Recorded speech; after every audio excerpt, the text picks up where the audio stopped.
domingo de resurrección. Hace 8 días celebramos el domingo de Ramos, ¿no? La entrada triunfal de Jesús a Jerusalén. Celebra esta fecha y de ahí partimos. Dice la escritura, entró Jesús a Jerusalén en un pollino, hijo de asna, por las calles principales de Jerusalén. La gente cogía ramas, hojas de las palmas, otros cogían sus mantos, los tiraban por el camino por el cual iba a pasar Jesús y proclamándolo rey. Esto fue lo que incitó a la clase religiosa y también dio motivo extra a los romanos para querer deshacerse de Jesús. ¿Okay? Como Jesús era considerado un profeta y los profetas eran muy, pero muy respetados dentro del pueblo, esto hizo que los fariseos buscaran motivos políticos para que Herodes y Pilatos dieran muerte a Jesús. Por otro lado, cuando Jesús proclamaba que era el Hijo de Dios, que proclamaba que era Señor, que se hacía igual a Dios, dio motivos religiosos para que también se proclamara sobre él su muerte. O sea, la muerte de Jesús se planeó de manera religiosa y de manera política, ¿ok? Entonces, dice la escritura, iglesia, aquí en el libro, en el Evangelio de Juan, capítulo 2, Juan capítulo 2, vamos a leer el versículo 14 hasta el versículo 22. Los que tienen ahí la Biblia a mano, ubiquémonos en Juan capítulo 2, versículo del 14 al 22. Los que están tomando notas, vamos a tomar ahí apuntes. Juan capítulo 2, versículo del 14 al 22. Y dice la escritura así. Y halló en el templo a los que vendían bueyes, ovejas y palomas, y a los cambistas allí sentados, y haciendo un azote de cuerdas, echó fuera del templo a todos y las ovejas y los bueyes, y esparció las monedas de los cambistas y volcó las mesas.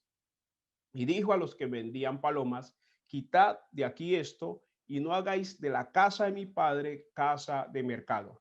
Entonces se acordaron sus discípulos que está escrito, el celo de tu casa me consume. Y los judíos respondieron y dijeron, ¿qué señal nos muestras que haces, ya que haces esto? O sea, ¿cuál señal? ¿Qué es lo que te autoriza? ¿Por qué tú te crees con el derecho y la autoridad de hacer lo que has hecho dentro del templo? Esa fue la pregunta en sí que ellos les estaban haciendo. Dice el versículo 18. Y entonces, y los judíos respondieron y le dijeron, ¿qué señal nos muestras ya que haces esto? O sea, primero le está diciendo, ¿qué señal nos muestras? ¿Por qué haces esto? O sea, ¿qué es lo que está sucediendo? ¿No?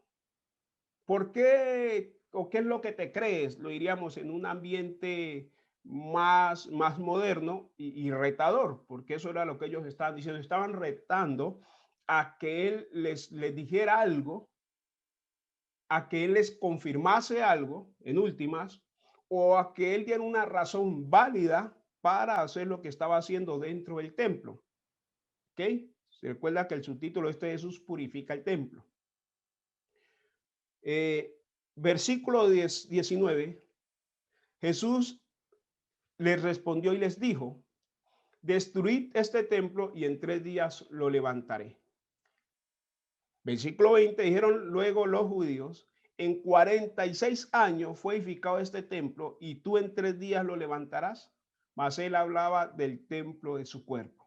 Por tanto, cuando resucitó de entre los muertos, sus discípulos se acordaron que había dicho esto y creyeron la escritura y la palabra que Jesús había dicho. Aleluya. Gloria al Señor.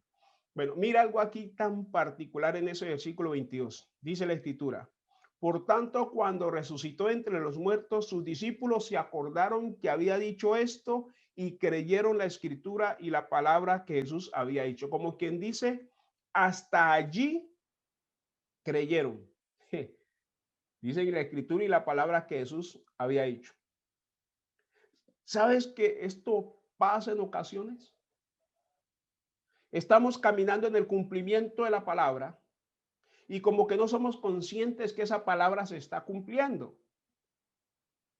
A veces necesitamos unas manifestaciones como extras, o sea, unas confirmaciones grandísimas para creer que Jesús ya nos lo había dicho, que ya se está cumpliendo su palabra. Eso dice el versículo 22. Pero bueno, ese no es el tema principal, solo para reflexionar. No sea que tú ya estés caminando en el cumplimiento de tu promesa y aún no seas plenamente consciente de que la palabra se está cumpliendo sobre ti. ¿Ok? Pero dice la escritura, después de que Jesús volca las mesas, echa fuera a los cambistas, todo lo que se daba en el templo, vamos a hacer un poco de historia en esto. Sabemos que Jerusalén era en el momento la capital de todo lo que conocemos hoy como el medio, centro y lejano oriente. Todos confluían ahí, además porque Roma había hecho su centro de mando ahí en Jerusalén. O sea, todas las tierras que Roma había conquistado para la época, en esas latitudes en esos lugares del mundo, todo lo que había conquistado ahí, entre árabes y judíos, entre todas estas tierras, resulta de que habían hecho su centro de mando ahí. Por eso ahí confluían o llegaban diferentes personas de todas partes de la tierra o el mundo conocido para la época. Por eso cuando vemos en Hechos, en el capítulo 2, del derramamiento del Espíritu Santo, dice la escritura que había medos, persas, egipcios, o sea, de todas las culturas, de todas las lenguas estaban ahí reunidos. Y esto fue permitido por el Padre. Esto fue, digamos, orquestado. Este es un plan del Padre, un plan nacido del cielo, porque como se había dicho o como tenía que cumplirse, que la escritura sería predicada hasta lo último de la tierra. Muchos de estos eran simplemente visitantes, no residentes, eran visitantes. Algunos habían llegado por negocios o por cualquier otra causa ahí, y cuando regresaban a sus casas, los que de esos 3,000, luego esos 5,000 que se convirtieron, muchos eran foráneos, muchos eran extranjeros. Por eso es que vemos cuando ya el apóstol Pablo comienza su obra misionera, llegaba a sitios muy remotos y ya había gente que creía en la palabra, tanto judíos como gentiles. Vemos al apóstol Pablo estableciendo iglesias, congregaciones, yendo a las casas como se hacía, como se acostumbraba, enseñando el evangelio, y nos encontramos no solo a judíos o no solo a gentiles, no, sino también a judíos que ya tenían base sobre lo que había sucedido con el Señor Jesucristo ahí en Jerusalén, porque ahí se reunían de toda parte del mundo para la época. Hoy conocemos a New York o New York, en un mal inglés, como la capital del mundo, ¿no? Porque confluyen ahí de todos los países, de todos los continentes, llegan ahí porque por eso le conoce, te repito, como la Gran Manzana o la capital del mundo. Eso era Jerusalén para la época.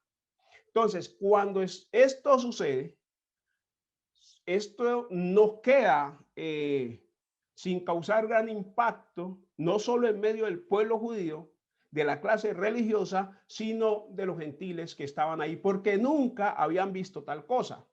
Entonces dice que habían, en el versículo 14, halló en el templo a los que vendían bueyes, ovejas y palomas, y a los cambistas allí sentados, porque llegaban monedas de todo el mundo. Te repito, de todas las otras poblaciones llegaba monedas que tenían que ser cambiadas para hacer negocios, lo que conocemos hoy como lo que se conoce como la tasa de cambio y todas estas cuestiones. Entonces, tenía que ser cambiado el dinero del extranjero, de los extranjeros, a la moneda local, que era, conocemos las dramas, las blancas, bueno, todas las diferentes, digamos, denominaciones o valores que tenía la moneda, ¿ok? Y ahí mismo se vendían bueyes, ovejas y palomas, porque personas que venían desde lejos, judíos que venían a presentar su ofrenda, dice la escritura claramente que si vives tan lejos que no puedes echarte una oveja al hombro como era que se acostumbraba a llevar la ofrenda, los carneros, lo que se ofrecía generalmente no se llevaba caminando, se ponía en los hombros y era llevado, era cargado para presentarlo como ofrenda. ¿Ok? Entonces, como tenía que presentarse el mejor carnero, el mejor cordero, los mejores palominos o palomas, los mejores bueyes o toros engordados, porque era lo mejor que se presentaba. Por eso siempre sostení, y te lo repito, iglesia, y sabes, este principio, la ofrenda es lo mejor que tú puedes darle al Señor. Por eso es donde nosotros aplicamos este principio, iglesia. Cuando muchas personas me han consultado sobre diezmos y ofrenda y todas esas cuestiones, y yo creo que pues esto lo tenemos ya claro nosotros, ¿ok? Entonces, para evitar que por el caminar o por el camino, la oveja, el buey, sufriera algún daño por lo quebrado de los terrenos y no sirviera para presentarlo como ofrenda porque tenía que ser perfecto, ¿no? Y tenía que ser macho de 1 año y bueno, todas las características que tenía para ser presentado. Entonces ellos preferían llegar a Jerusalén, comprar para presentar la ofrenda. Aunque la escritura les avalaba a ellos lo siguiente: cuando era muy lejos, podían vender ahí en su tierra, en su localidad, lo que habían sacado como ofrenda y llevar el dinero, igual depositarlo al templo como ofrenda. Ese era el principio que se manejaba. Entonces, esto hizo que se convirtiera la casa del Señor, como dice ahí, en una casa de mercado, donde el verdadero motivo por el cual se había levantado el templo, que era adorar al Señor, había quedado como algo del pasado. O sea, se reemplazó la alabanza, la oración, se reemplazó el llegar, escuchar la ley, escuchar la lectura de la ley, la Torá, para ser instruidos, para ser enseñados por una plaza de mercado. Eso fue lo que enojó al Señor Jesucristo y por eso, versículo 17, como está escrito, el celo de tu casa me consume. ¿Ok? Pero, ¿qué sucede luego? Dice, después de esto, del 18, los judíos respondieron y dijeron, ¿qué señal nos muestras ya que haces esto? ¿Cuál fue la señal que el Señor les dijo a ellos que le daría? Iglesia, la señal de la resurrección. Entre otras cosas, re significa repetir algo, ¿no es cierto? La palabra concreta es, si quitamos re, ¿qué nos queda? Surrección. ¿Sabes qué significa surrección? Significa quitar, sacar algo de abajo, algo que está sepultado. Eso es. Eso es lo que significa surrección. Lo puedes buscar en cualquier diccionario. A veces nosotros decimos algunas palabras y no le buscamos como el sentido real a ciertas cosas que decimos. Sabemos que re viene de repetir, o sea, surrección.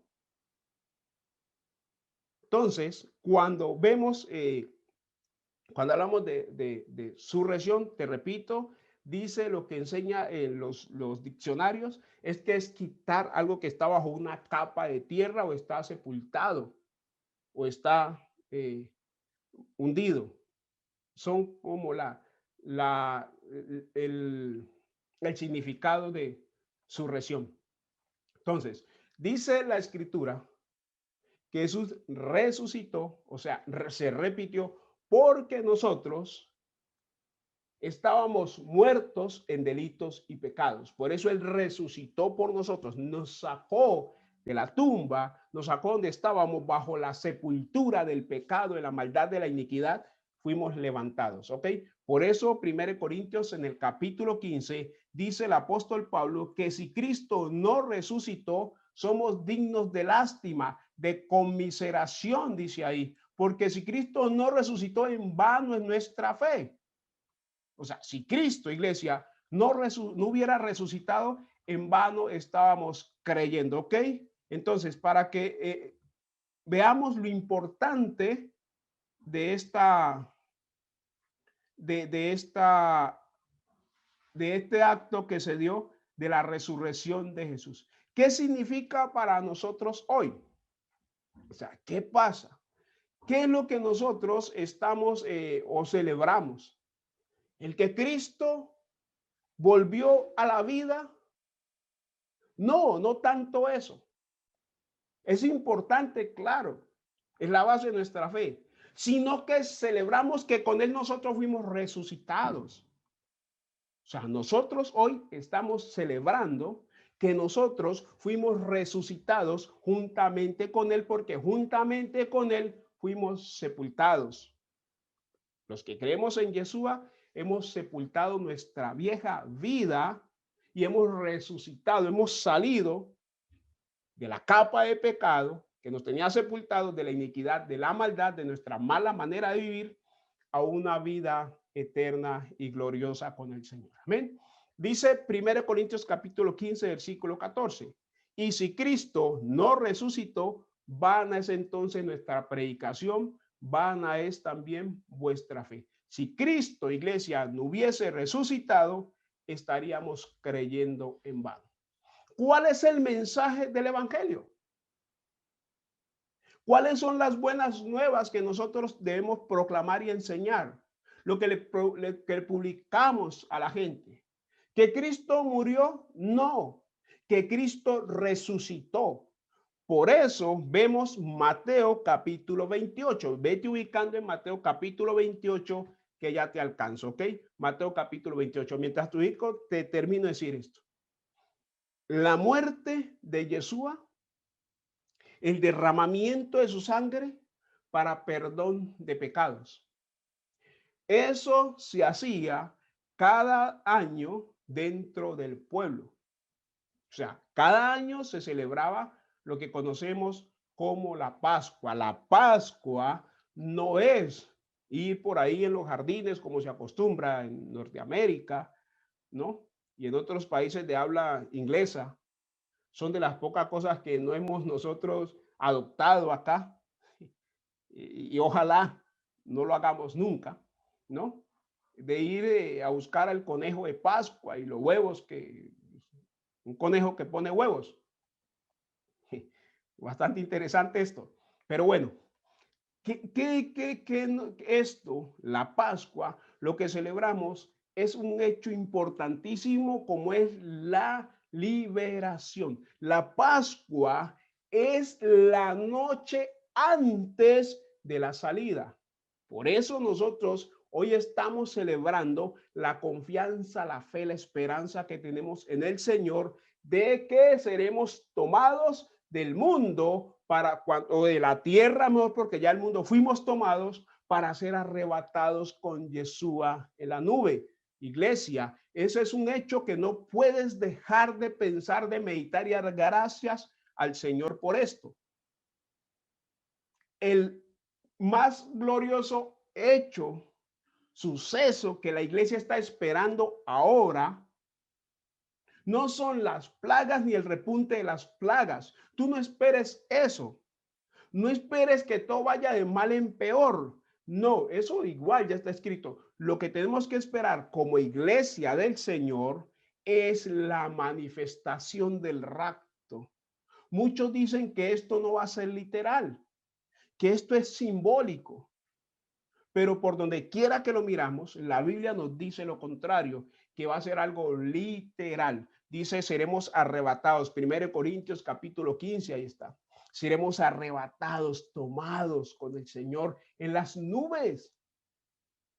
Cuando Yeshua,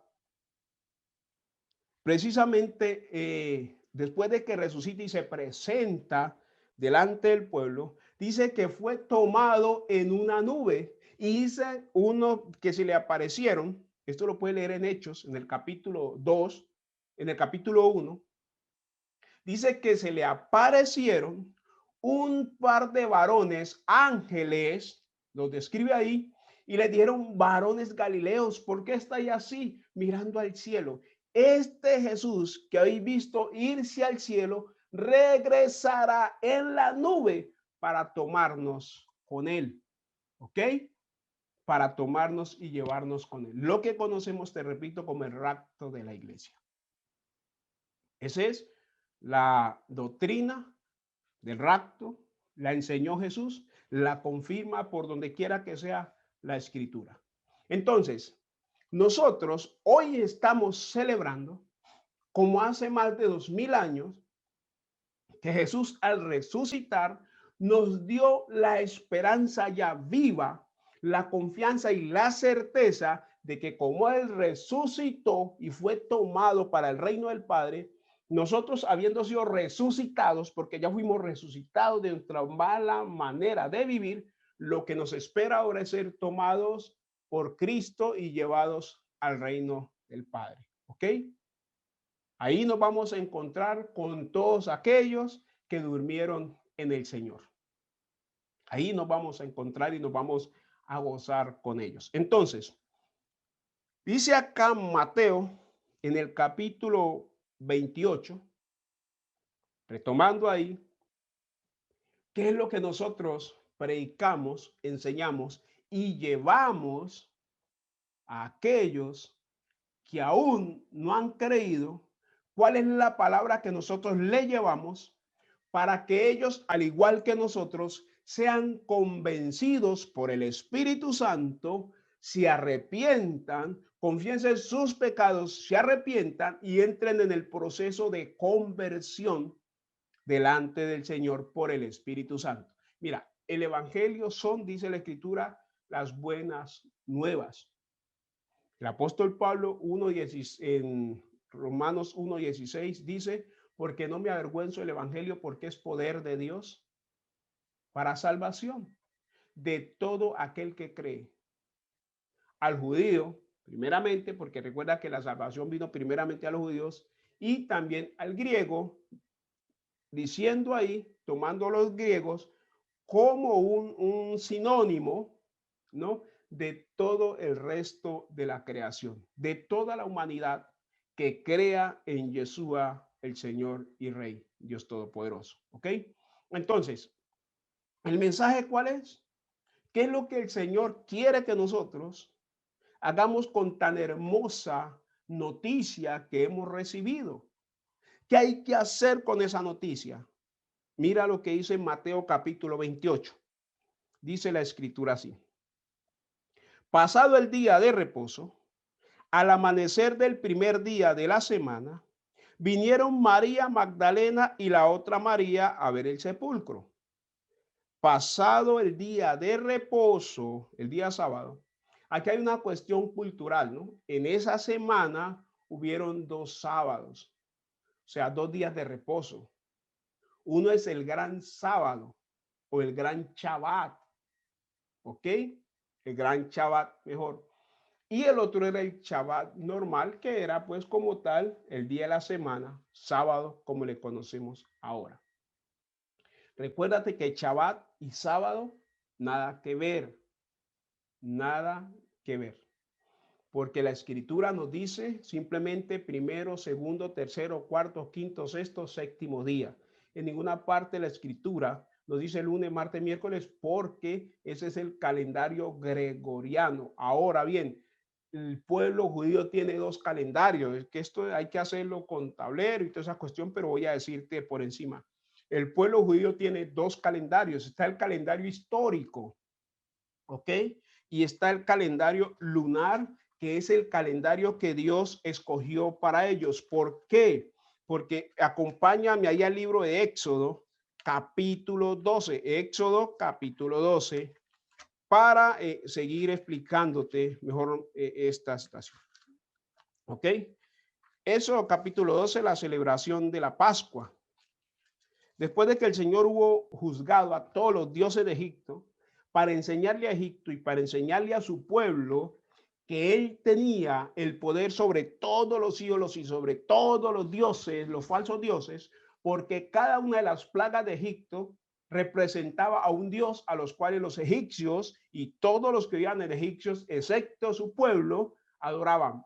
Escúchame esto, excepto su pueblo. Nosotros estamos en medio de un mundo idólatra, pero nosotros tenemos a un Dios verdadero, firme y fiel, que nos ama, y a él adoramos, a él glorificamos. Por eso hemos guardarnos de la idolatría. Hechos capítulo 15, una de las cosas que se le encomendó a la iglesia gentil fue guardarse de la idolatría, entre no comer carne y ahogado y no comer de la sangre. Las cosas que a nosotros se nos dijeron, mucho énfasis en no entrar, no participar de la idolatría. ¿Ok?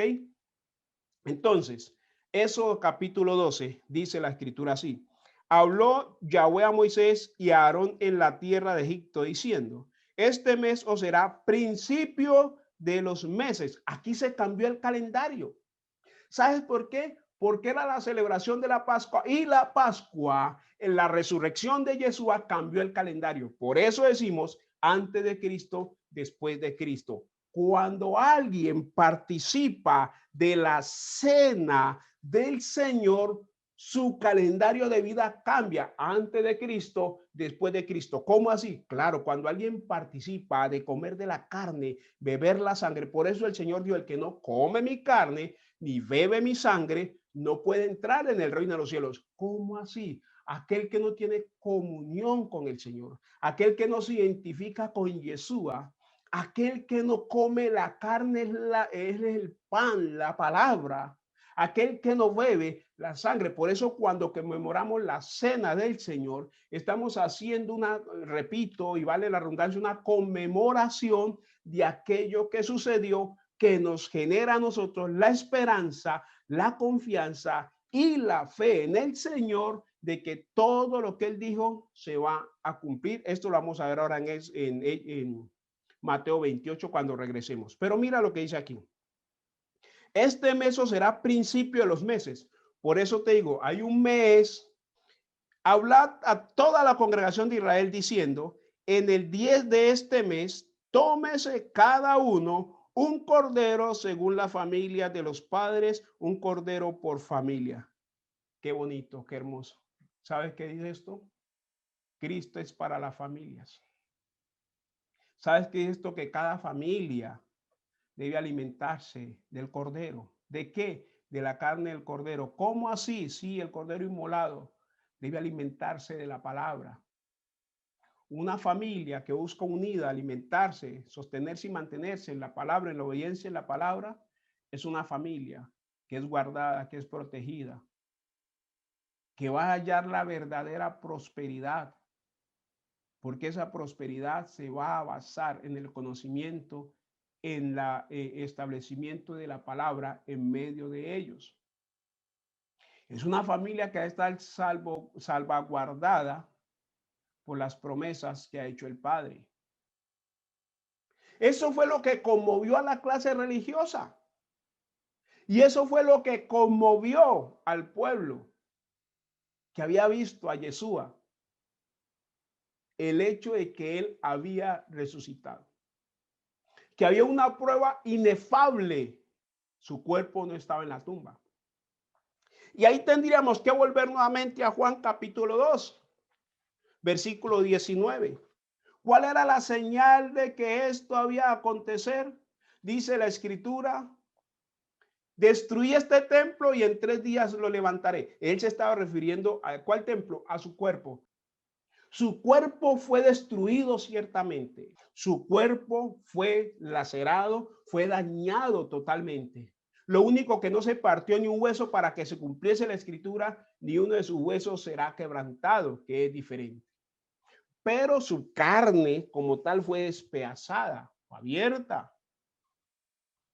Fue hecho, dice la escritura en Isaías, una sola llaga, sin parecer alguno, sin hermosura alguno. Lo dejaron como un monstruo. Por eso la famosa película de Mel Gibson, ¿no? Que habla precisamente del sufrimiento, del padecimiento de Cristo, es como la más cercana a lo que realmente pasó con el cuerpo de Yeshua.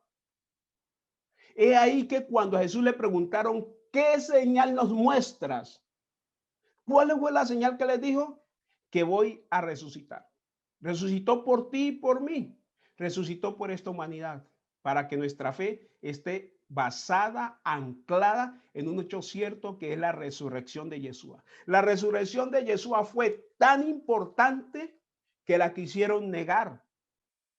Dice que solo hallaron las mortajas, o sea, las vendas con las que envolvieron su cuerpo conforme a las costumbres que se hacían. Y eso que fue allá la carrera, porque se avecinaba el Shabbat, el día de reposo. Por eso te digo, en esa semana hubieron 2 días de reposo. El gran Shabbat, ese era el que se aproximaba. Por eso todo lo hicieron a la carrera. Por eso José de Arimatea fue y pidió el cuerpo, lo bajó para que en día de reposo no estuviera su cuerpo ahí colgado. Lo cogió y como no había cómo sepultarlo ahí porque el tiempo apremiaba, lo puso en esa tumba, en el sepulcro, preparado por el Padre para Yeshua. Eso no estaba de casualidad, iglesia. Todo lo del Padre fue preparado. Por eso no temas, no tengas temor. Todo lo del Padre ha sido preparado para ti, para mí, para que nos vaya bien, para que nos sintamos y estemos seguros en sus manos, iglesia. Mira que todo esto ya estaba dicho, porque el Padre lo había planeado, lo había preparado para ti y para mí, para que hoy nos gocemos en la salvación que es en Yeshua el Mesías. ¿Ok? Pero volvamos a Mateo capítulo 28. Dice, pasado el día de reposo, al amanecer del primer día de la semana, domingo, y hay gente que dice que nosotros los cristianos idolatramos al dios Ra, o sea, al sol, que era el dios máximo de los egipcios, que porque ellos celebraban. No, nosotros no estamos haciendo eso. Lo hacemos porque estamos dando las primicias al Señor primer día, las primicias. Nosotros celebramos el Pentecostés 50 días después de la muerte de Yeshua. 50 días después se derramó el Espíritu Santo, vino sobre los que estaban reunidos en el aposento alto, lo que vino a ser la iglesia de Yeshua, el establecimiento de la iglesia de Cristo, del ungido. Eso es lo que por eso celebramos en domingo. Cuando alguien te venga a decir que idolatramos al Dios Rat y que esto, no, Señor, simplemente porque en ese día celebramos el derramar del Espíritu Santo, el comienzo glorioso de la iglesia de Yeshua sobre la tierra. ¿Ok?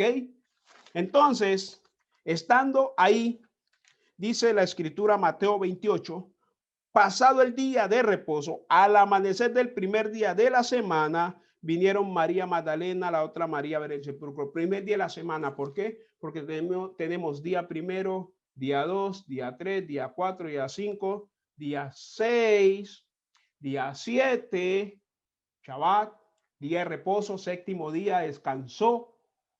Día primero, primicias. Primicias. ¿De dónde viene esto? Mira lo que dice Hechos capítulo 2. Cuando llegó el día de Pentecostés, estaban todos unánimes juntos. Y de repente vino del cielo un estruendo como de un viento recio que soplaba, el cual llenó toda la casa donde estaban sentados, y se le aparecieron lenguas repartidas de fuego, asentadas sobre cada uno de ellos, y fueron todos llenos del Espíritu Santo y comenzaban a hablar en otras lenguas según el Espíritu les daba que hablasen. Ahí estamos, iglesia, celebrando eso, celebrando la promesa hecha por el Padre y hecha por Yeshua. Hecha por el Padre en torno a que Él derramaría su Espíritu, hecha por el Hijo, Juan 14, cuando os conviene que yo me vaya, porque si no el Espíritu Santo no podría venir. El Consolador, Hechos capítulo, Juan capítulo 14, Juan capítulo 16 también lo dice, porque vendrá el Espíritu Santo de la promesa, lo que el Padre prometió para estos últimos días, iglesia. ¿Ok? Por eso estamos ahí anclados en la fe, en la confianza y en la certeza, Por eso hoy estamos celebrando, gracias a Yeshua, nuestro Señor y Salvador. Hoy estamos celebrando lo que pasó hace tantos años atrás, que Él resucitó, y no lo celebramos solo hoy. Cada vez que nos congregamos, estamos celebrando tan grandioso hecho, su resurrección, su resurrección, su resurrección, porque si Yeshua no resucitó, en vano es nuestra fe, en vano esperamos en Él, porque ¿cómo vamos a esperar en un muerto? Si los muertos nada saben, dice la Escritura. Nosotros esperamos en un vivo, en alguien que murió y que vivió, que resucitó, en alguien que su cuerpo fue paleado, murió, su cuerpo fue puesto en una tumba, pero que de ahí se levantó de entre los muertos y ahora está sentado a la diestra del poder de Dios como Rey y Señor puesto por el Padre. ¿Sabes algo sobre su pueblo, sobre su iglesia? Y dice la Escritura que vendrá, nos tomará para Él y volverá a la tierra, ya no en relación con el pecado, vendrá como el Rey que todos quisieron ver en esa primera venida. Ahí sí vendrá. Por eso dice, no vendrá con relación con el pecado. Por eso a ti que estás escuchando, que vas a escuchar luego esta predicación, que alguien te la va a compartir o que por casualidad entrases y escucharas esto, es que el Padre te está hablando a ti que aún no has entregado tu vida. De aquí a que Yeshua venga, lo que estás recibiendo es un tiempo de gracia para que te arrepientas, para que te conviertas, para que pongas tu mirada en Yeshua, pidas perdón por tus pecados y cambies tu manera de vivir y puedas vivir para Yeshua, puedas resucitar, ser resucitado por Él como Él resucitó para ser llevado a la gloria y a la patria celestial. A ti que aún no te has arrepentido. Y a ti que caminaste con Yeshua y volviste atrás. Dejaste de caminar por los caminos santos del Señor. Dejaste de hacer la voluntad del Padre. A ti te digo, esto es un tiempo de gracia que el Padre te está dando. No creas que el haberte apartado no tiene consecuencias. El Padre te está dando un tiempo de gracia para que regreses a Él, porque Él no quiere que te pierdas. Él no quiere que sufras de la condenación que está preparada para Satanás, sus demonios y todos los que siguen, los que buscan hacer la voluntad de Satanás.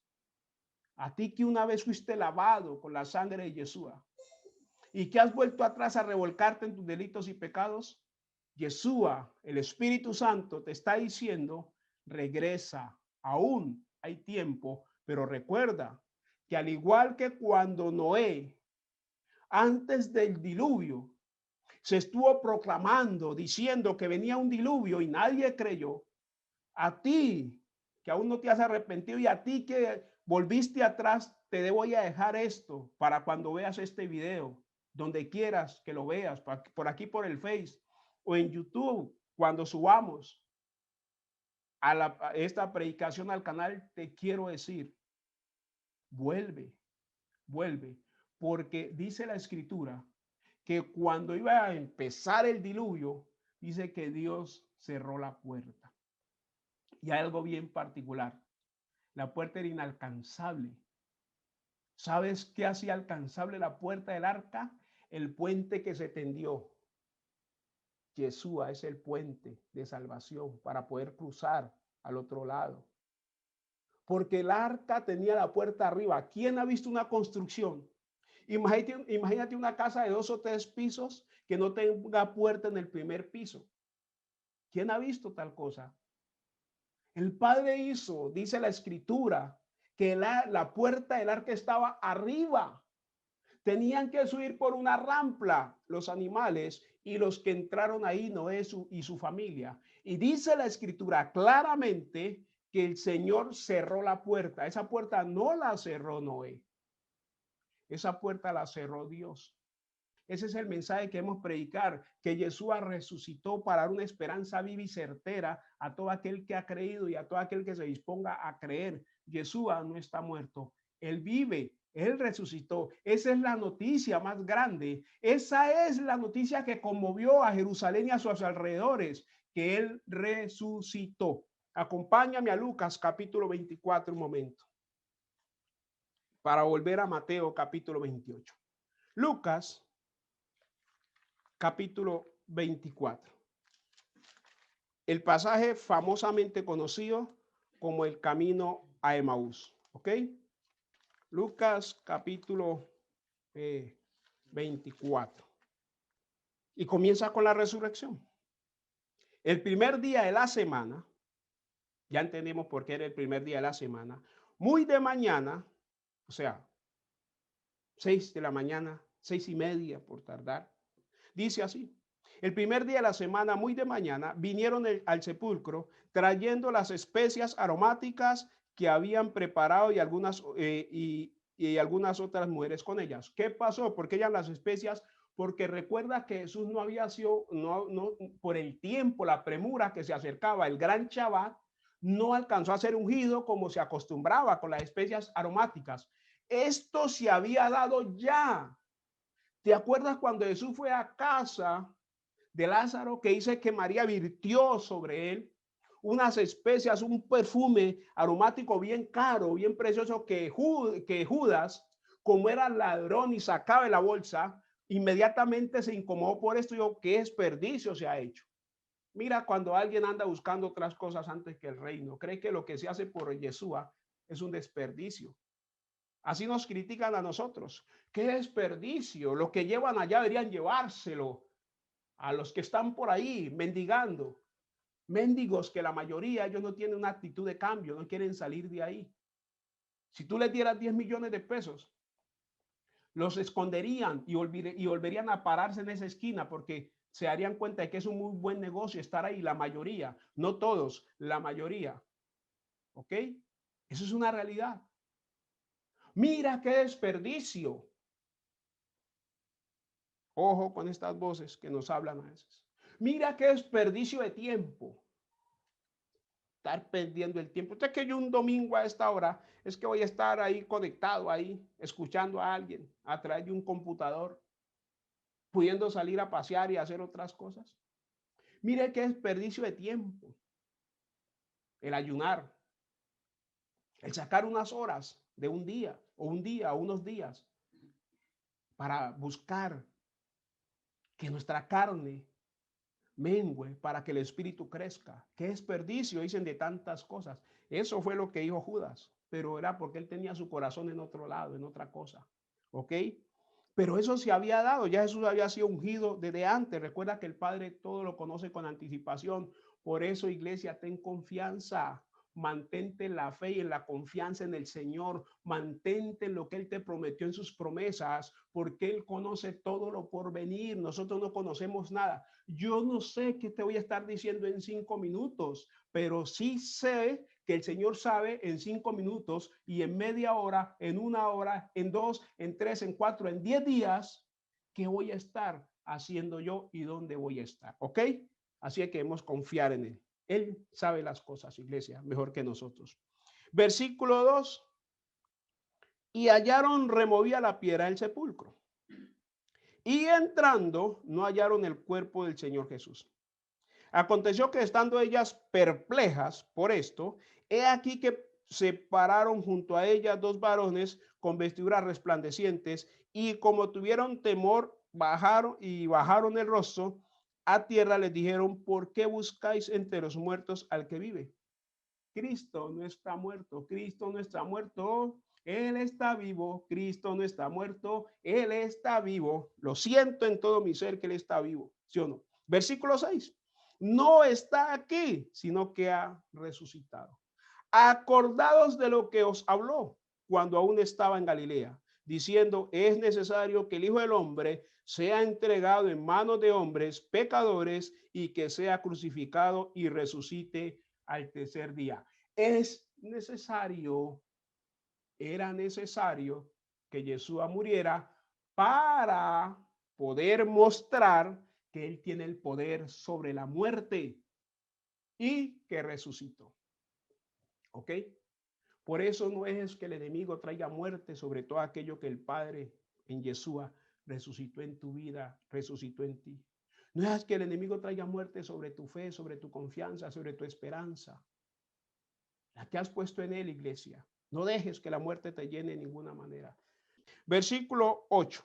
Entonces ellas se acordaron de sus palabras y volviendo del sepulcro dieron nuevas de todas las cosas a los 11 y a todos los demás. ¿Cuáles las nuevas? El evangelio son buenas nuevas de salvación. ¿Cuáles las nuevas que nosotros estamos dando? De que Yeshua resucitó, que creemos en un Cristo, que creemos en un Señor que está vivo, que no murió, que la muerte no lo retuvo y que está vivo para poder dar vida a todo aquel que en él cree por su Espíritu Santo. Aleluya, gracias al Señor Dios Todopoderoso. Versículo 13, y aquí dos de ellos iban el mismo día, o sea, ese mismo día, en la mañana, primer día de la semana, dos discípulos iban a una aldea llamada Emaús e iban hablando entre sí de todas aquellas cosas que habían acontecido. Sucedió que mientras hablaban y discutían entre sí, Jesús mismo se acercó y caminaba con ellos. Mas los ojos de ellos estaban velados para que no le conociesen. Jesús hizo esto. No, aún no era prudente que le conociesen o que le reconociesen. Y les dijo, ¿qué pláticas son estas que tenéis entre vosotros mientras camináis? ¿Y por qué estáis tristes? ¿Por qué estáis tristes? Iglesia, ¿por qué te pones triste? ¿Por qué te pones triste si tu Redentor vive? ¿Por qué te hace entristecer, angustiar y agobiar por lo que estás pasando si tu Redentor está vivo? No quiere decir esto que no hayan venir momentos difíciles. No quiere decir que no hayan venir momentos de apretura. Sí, no te estoy diciendo eso. No te estoy diciendo que no hayan venir momentos que van a conmoverte de alguna forma en tu fe. No estoy diciendo eso. Lo que te estoy diciendo es que en estos momentos recuerdes que tu Redentor vive, que Él está vivo, que eso es lo que celebramos, la resurrección del Señor Jesús de entre los muertos. Él no se quedó en la tumba, Él vive. Vive para ti, vive para mí, vive para su pueblo, vive para la iglesia. ¿Por qué estáis tristes? Fue la pregunta que le hizo. ¿Qué prácticas son estas que tienen entre vosotros? ¿Y por qué estáis tristes? ¿Qué los entristece? Versículo 18. Respondiendo uno de ellos que se llamaba Cleofas, le dijo, ¿eres tú el único forastero en Jerusalén que no has sabido las cosas que en ella han acontecido en estos días?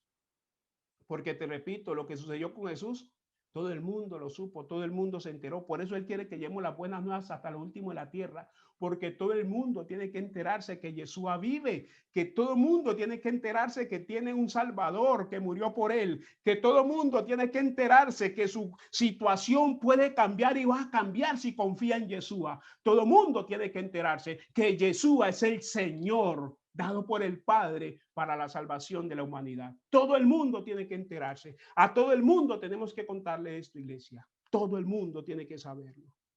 Dice el versículo 19, entonces se les dio qué cosas, como si no supiera. Y ellos le dijeron, de Jesús Nazareno, que fue varón profeta, poderoso en obra y en palabra delante de Dios. Poderoso en obra y en palabra, no solo en palabra, en obra. Por eso es que tu obra muestra la fe que tienes, ¿ok?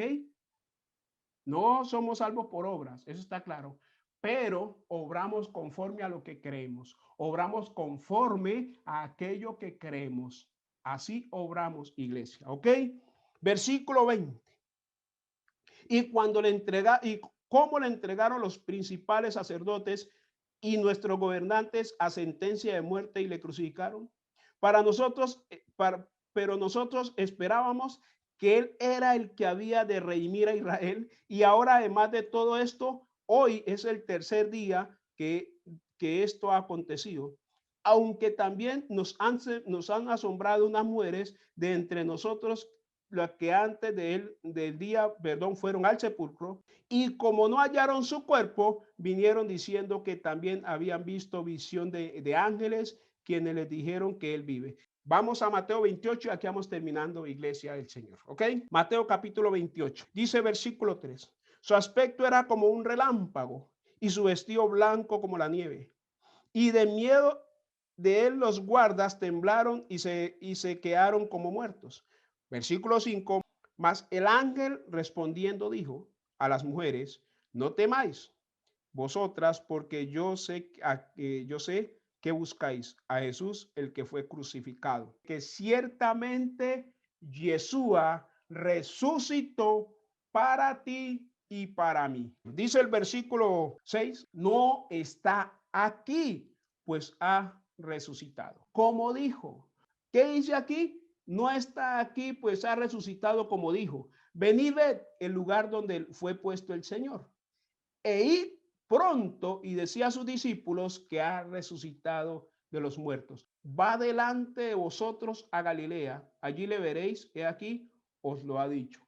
Que dijo el Señor, voy pues a preparar morada para vosotros. Si no fuera así, os lo hubiera dicho. En la casa de mi Padre muchas moradas hay. Voy pues a preparar morada para vosotros. ¿A qué se fue Yeshua? A preparar tu morada, a preparar mi morada, a preparar la morada de la iglesia. ¿De quiénes? De aquellos que hemos creído y confiado en el Señor.